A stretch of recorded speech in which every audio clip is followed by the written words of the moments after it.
But then there was fire. And with fire came disparity. Heat and cold. Life and death. And of course, light and dark. Dark Souls is crowned by many people as one of the best games of its time and possibly one of the best games ever created. It might not be a game that everyone will enjoy, but it is a work of art created with clear passion and vision that is executed to near perfection. For veterans of the franchise, Dark Souls Remastered will have been a perfect trip on the nostalgia train, and for newcomers, it is a great entry point into the series. Although the experience can be tough and later entries might be easier in some cases, Dark Souls Remastered offers an experience unlike any other. None of these games offer the same experience, however, and for someone who hasn't completed the original Dark Souls, I personally feel that you'll get the same experience that everyone else had when they played the original Dark Souls. This game is so masterfully crafted that when you find yourself really deep diving into the lore or the mechanics of this world, you'll come to the realization that Dark Souls was made as a trial you have to overcome and a foundation of your story in this world. And the world of Lordran dares you to attempt this crucible. It is an unforgiving place that does not care about your undead desires, although it probably should, because this stringy sack of shit can really mess shit up. And with characters like Laurentius motivating you to not go hollow, or Soleil, who always seems positive for some reason and ready to aid you in fights, your struggle might seem less gloomy and dark, and in some instances it might seem bright when you praise the sun. Memes aside though, don't get me wrong, Dark Souls has its issues. Almost the entire second half of the game feels a bit more rushed than the former half. Certain mechanics just waste time and feel like they take forever to execute, like kindling a bonfire and, well, the bit of chaos. But a very fun aspect of Dark Souls is the ability to craft your own experience. With various classes to choose from and even more builds to make, you have more than enough reason to replay the game even after completing it. I'm not kidding. When I completed the game, right off the bat, went into a new game, created a new character, and had a lot of fun. Each build has a distinct feeling and can completely change the experience you'll have throughout subsequent playthroughs. This will change the approach you'll have to take with bosses and mobs and trash, so on and so on. And although I think strength builds are the most capable at tackling the game very comfortably because I am a strength nut, all other builds could work just as well depending on playstyle and personal preference. And speaking of bosses, the boss fights in Dark Souls are some of the most daunting experiences you will have in gaming, like battling the famous Ornstein and Smough, or facing Manus with his massively sped up attacks compared to the rest of the enemies in the game, or coming to the end and facing Lord Gwyn himself. These are some of the most memorable bosses in all of gaming. Don't get me wrong, there are bullshit fights, definitely, like the infamous bit of chaos I referenced earlier, or the moonlight butterfly that just flies around waiting for you to either give up, or you'll have to wait until she decides to come down and grace you with its presence so you can beat its face into a pulp. And then you'll get repeat bosses of the starter boss later down the line. I think he's repeated like twice.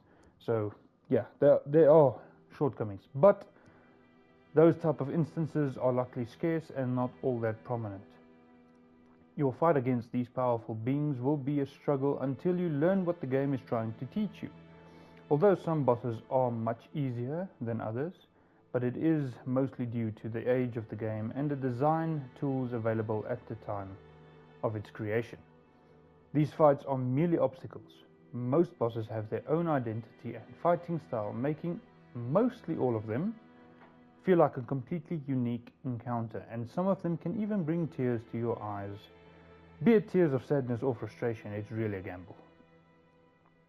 The older mechanics can definitely be felt to some degree, like not being able to roll in more than 4 directions when locked on, or taking 2 hours to drink an Estus flask, or like I mentioned, have a lower difficulty than what is expected, but it certainly does not take away from the experience, and I personally believe it improves upon it. Dark Souls has its own identity, and if that were to change, it won't be Dark Souls anymore. The slow pacing of the combat compared to later titles really brings the difficulty down with most boss encounters, but really ramps it up in other cases. Many hordes can quickly overrun you if you are impatient. The attacks and combos of our characters are much more simple as well compared to later titles, so the combat system is a bit less flushed out, but it still works and is incredibly easy to get used to. All of these things contribute to the age of the game being felt a bit more than you might desire. Dark Souls Remastered might not be as stiff and clunky as the OG released in 2004, but it certainly can give some OG experience, with the exception of experiencing Bloodtown at 50 FPS. Can you guys imagine that shit? I feel sorry for you lot who had to experience that on the PS3 or Xbox 360. Running through Bloodtown at 15 FPS or even lower, oh, I cannot imagine. Bloodtown is bad at 60. But the game wasn't completely overhauled, it just got a new lick of paint. It is still very much a PlayStation 3 game, or a game from the PS3 era. With that being said, I would wholeheartedly recommend this to anyone looking to enter into the franchise. I haven't had an experience like this in a very long time, and after completing the game I got chills of the realization that I had completed such a masterpiece. I cannot explain to you the feeling that came over me when I took down Lord Gwyn. It is well worth to buy even in 2024. For those of you picking this up because Elden Ring went wild and the DLC is around the corner and you are on your FromSoft hype like I am, good luck and prepare to be amazed. Get in there and enjoy the world of Lordran in a glorious 60 FPS. Take the fight to the gods, and remember, with every mistake there is a lesson. With every problem there is a solution. So don't give up. And just because I absolutely have to, don't you dare go hollow.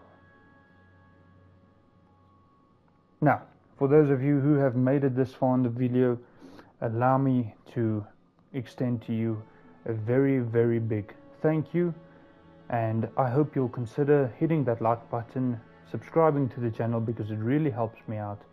I would very much like to do this for a living, play Dark Souls games and FromSoft games professionally, bring you guys more content like this, and hopefully give you a new perspective on these games. They are amazing in their own right. They are not perfect, but they are as close to perfect in gaming as we can get. FromSoft has been pushing out bangers, and I hope to be the first to play them and bring them to you guys for the foreseeable future. So, with that being said, if you do subscribe, thank you so much. If you do hit that like button, thank you so much.